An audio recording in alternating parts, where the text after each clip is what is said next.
주영석 기자의 뉴스 속으로. 뉴스 속으로는 예방과 치료의학도 최고, 리퍼도 최고, 시니어 어르신들에게 서울 메디칼 그룹이 최고, 서울 메디칼 그룹 제공입니다.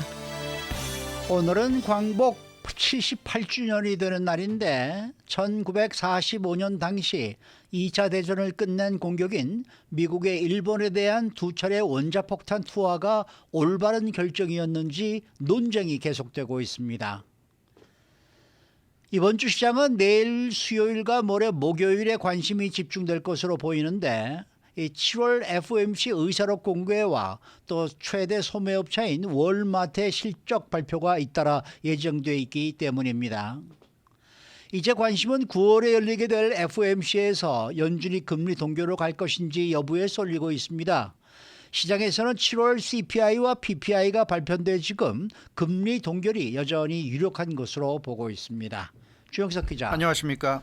우선 첫 소식으로 오늘은 광복절입니다. 한국이 일본으로부터 해방된 광복절로 바로 미국의 원폭 투하가 결정적인 역할을 했었는데 78년이 지난 지금도 이 원폭 투하에 대한 논란이 일고 있는 것 같습니다. 그렇죠. 역사라는 게 그렇잖아요. 승자의 기록이죠. 패자는 온갖 비난과 오명의 대상이 됩니다. 2차 대전 같은 경우도 결국 히틀러와 나치가 이제 모든 잘못을 100% 이제 2차 대전과 관련한 모든 이제 잘못을 다 갖게 됐는데, 물론 이제 이 잘못을 많이 했지만 그 이상의 승전국이 저지른 모든 잘못까지 다 이 히틀러와 나치에게 다 좀 덮지 않았나 싶을 만큼 최악의 독재자, 최악의 집단으로 꼽히면서 히틀러와 나치는 완전히 몰락했고요. 그렇지만 영국, 프랑스, 미국, 소련 같은 당시의 승자들의 경우에는 그들이 잘못한 모든 건 다 묻혔습니다. 전 세계에서 식민 지배하면서 엄청난 인명을 살상했는데 처칠을 비롯해서 처칠도 굉장히 이 논란이 많은 인물인데도 불구하고 2차 대전 때 영국을 이끌면서 히틀러를 싸워서 이겼다는 것만으로 히틀러의 처칠의 모든 악행이 지금 묻혔잖아요. 우리는 처칠을 위대한 인물로만 생각하는데 그런 식으로 넘어갔습니다. 네, 이 미국의 그 일본에 대한 원폭 투하도 그런 면에서 결국 2차 대전을 끝낸 공격이었다는 이제 그런 역사적 인식을 우리가 갖고 있지만 또 한편에서는 굉장히 좀 문제가 많다는 그런 지적도 특히 학계에서 많은 이제 논쟁이 되어 왔는데 78년이 지난 지금까지도 그 논쟁이 계속되고 있고, 최근에 그 헐리우드 영화 오펜하이머가 개봉했잖아요. 네. 그 크리스토퍼 놀란 감독의 오펜하이머. 그 오펜하이머가 바로 실존 인물이잖아요. 그렇죠. 그게 원자폭탄의 아버지로 불리는 인물을 이제 조명했고, 그래서 최근에 이 원자폭탄과 관련한 논란이 다시 좀 불거지고 있는 그런 상황입니다. 네, 영화 오펜하이머는 오늘부터 CGV 상영관에서 우리말 자막으로 보실 수가 있습니다. 네. 자, 미국이 당시 원자폭탄을 2번이나 투하했잖아요. 네. 최근 들어서 이에 대한 평가가 엇갈리고 있거든요. 그렇죠. 잘 아시는 것처럼 1945년에 히로시마 그리고 이제 나가사키 네. 2번 이제 떨어뜨렸는데, 대체적으로 먼저 원폭 투하로 했던 히로시마에 대한 원폭 투하는 어쩔 수 없는 최선의 결정이었다는 평가가 다수인 것 같습니다. 당시에 그 원폭 투하가 없었다면 연합군이 일본 열도에 상륙해서 일본 내에서 일본 본토 안에서 이제 전쟁을 계속할 수밖에 없었는데, 그때 일본이 그때까지만 해도 불리하긴 했지만 절대 항복하지 않는다는 그런 의식이 강했던 시기였습니다. 그래서 아마 그랬다면 굉장히 많은 사망자가 나왔을 거다. 히로시마 원폭 투하로 16만여 명이 그 당시에 이제 목숨을 잃었습니다. 근데 이게 히로시마에 원폭을 투하하지 않고 미군을 비롯한 연합군이 상륙해서 싸웠다면 그 이상의 살상이 나왔을 수 있다는 그런 지금 분석이 있고요. 일본은 열도에서 결사항전을 다짐하던 분위기였고, 연합군도 일본을 항복시키기 위해서는 강력하게 공격할 수밖에 없었다는 겁니다. 그럼 전방위 해상 봉쇄하고 장기적인 전투가 불가피했을 텐데, 그러면 수많은 인명피해가 발생했을 것이다. 따라서 그 많은 시간을 들여서 많은 인명피해가 발생할 수 있는 상황을 원폭이 조기에 그냥 끝나게 해준 것이니까 좀 어쩔 수 없는 그런 선택이 아니었나, 이렇게 좀 평가를 하는 것 같습니다. 그러면은 두 번째 나가사키 원폭 투하에 대한 평가는 어떻게 나오고 예, 있습니까? 나가사키 원폭 투하에 대한 평가는 좀 비판적인 그런 목소리가 많이 나오는 것 같습니다. 학계에서도 지금 많은 논쟁이 벌어지고 있는데요. 히로시마 원폭 공격 후에 3일 만에 나가사키에 또 원폭을 떨어뜨린 겁니다, 미국이. 그래서 이 미국은 히로시마에 그렇게 강력한 원폭을 투하했는데 일본이 항복 의사가 없다고 보고 3일 만에 또 나가사키에 또 다른 원폭을 투하한 건데, 3일 만에 이루어졌다는 것 때문에 지금 많은 비판을 하는 사람들은 어떻게 3일만 기다렸다가 또 그렇게 할 수 있느냐.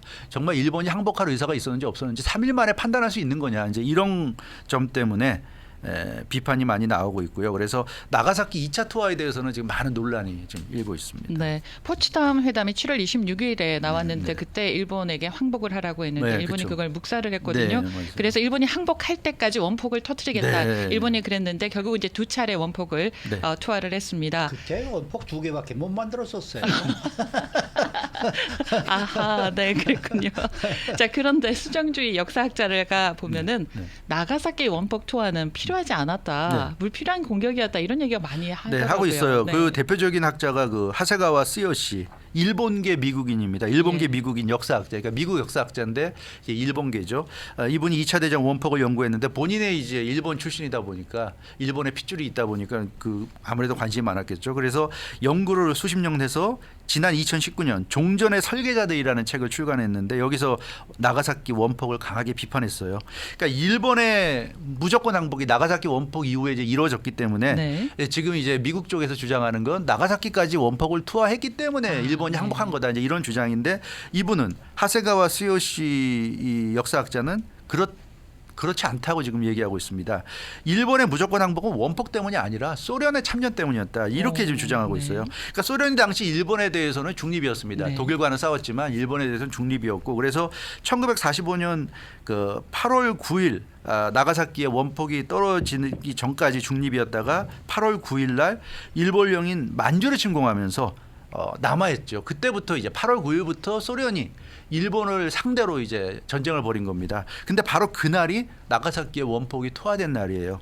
그래서 일본이 미국과 영국에 이어서 소련까지 일본의 이제 적대적이 되면서 더 이상 버틸 수가 없다. 그래서 항복을 했다는 얘기죠. 그러니까 이 학자의 이제 연구를 보면 소련의 개입이 결정적이었다는 겁니다. 일본이 더 이상 싸울 의지를 상실한 건 소련까지 우리를 상대로 이렇게 밀고 내려오면 우리는 더 이상 버틸 수가 없다. 그러니까 원폭 때문이 아니었다. 근데 미국은 히로시마 원폭 투하하고 3일 만에 나가사키에 원폭을 투하했는데 좀 더 기다릴 수 없었는지 그랬다면 소련이 진군을 만주에 진군하면서 일본이 원폭 없이도 충분히 항복할 수 있는 그런 상황이었는데 나가사키까지 이제 원폭을 투하해서 나가사키 원폭 투하로 8만여 명이 좀 죽었어요. 그래서 이런 불필요한 만행을 저질렀다 이렇게 지금 비판을 하고 있습니다. 네, 어쨌든 미국의 2차례 원폭 투하는 이후에 이 세계 흐름을 완전히 뒤바꿔놨어요. 그렇죠, 맞습니다. 완전히 뒤바꿔놔서 세계 모든 국가들이 미국 원폭 공격에 충격을 받았고요.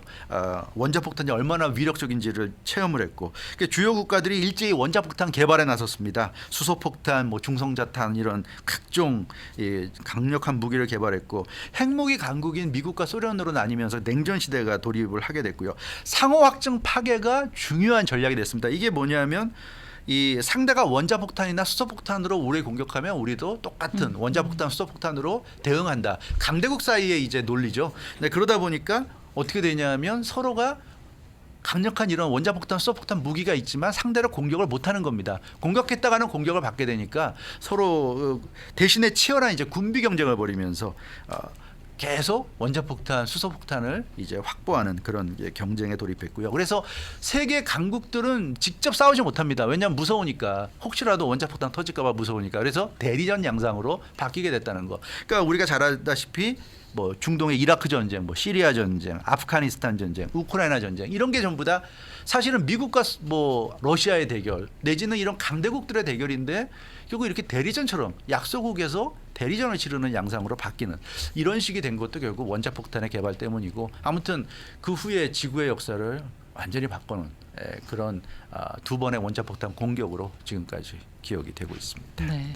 자, 다음은 경제 관련 소식입니다. 이번 주 시장에서 크게 주목되고 있는 경제 일정들이 있다고 해요. 예, 크게 두 가지인데요. 내일 그 연준이 7월 FOMC 의사록을 공개하고요. 네. 모레 17일 목요일에는 미국 최대 소비업체 월마트 실적이 발표되는데 이 두 가지가 미국 경제 특히 그 뉴욕 증시 투자자들에게 크게 지금 영향을 미칠 것으로 보여서 주목이 되고 있습니다. 네.